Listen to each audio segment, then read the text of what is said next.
Yung adlaw na to dinha sa atong mga friends, sa atong mga ka-rides. Kani mo ang giadto ni sa kuan located sa Argao. So ang amuang mountain resort nga gibisita is actually pangalan ni kay Cat Treasure yan sa may Argao, Cebu. Actually ikaduha na ni namong bisita diri kaniya mong mga kuyog ron din kay I think first time gini nila dito kaya na surprise man sila sa agianan. So katong atong pagsulod gini na mo to actually ang pinaka entrance gikan sa secondary road, gikan sa main road highway dito na sudlan corner secondary, and then kani siya mo na ni siya ang pinaka corner na atong gisudlan padung sa Cat Treasure resort. Ano siya tawagan dunay mga other bisita nga wala kaila. It's because it's a Sunday, so expected na yung mga visitors coming from other places of Cebu. Ano siya tawagan and then actually the first time nga ningan himi diri lisod kayo ang mas lisod pa ani ang agianan.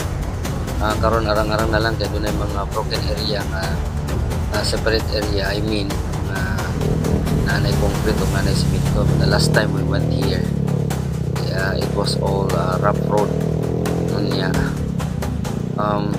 Tulo ka klase ang danger aning karsadaha kay basa kayo, chocolate ang ato ang magian, slide kayo, walay kapit, walay traction ang atong ligid.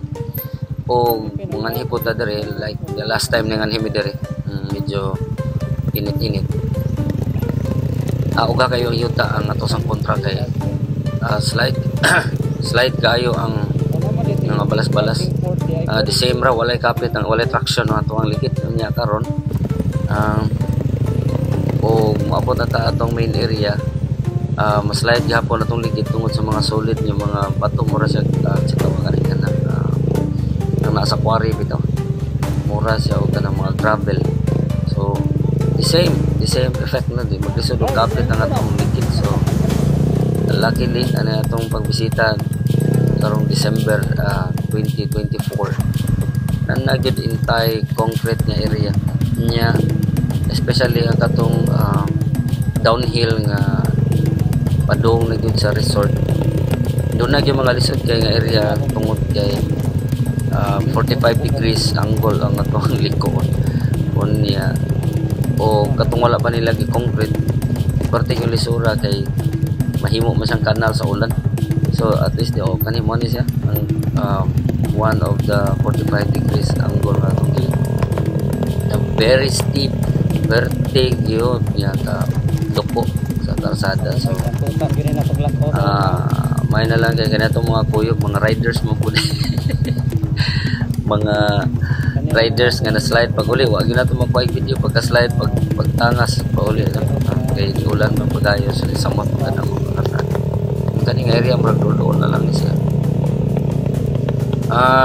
It is actually sa akong video around 9 to 10 minutes gikan sa corner pasulod na sa resort. So medyo distansya gid siya.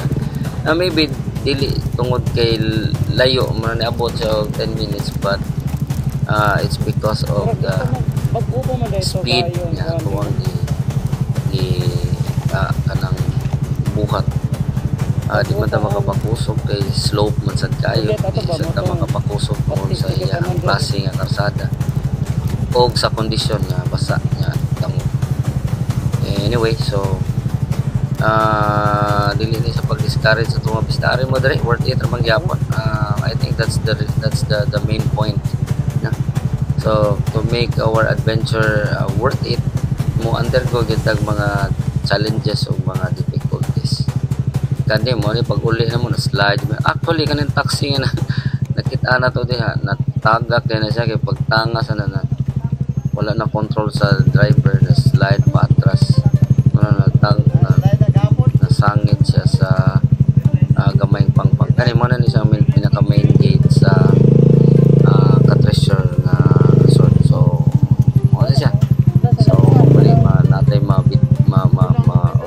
nga video sa sulod.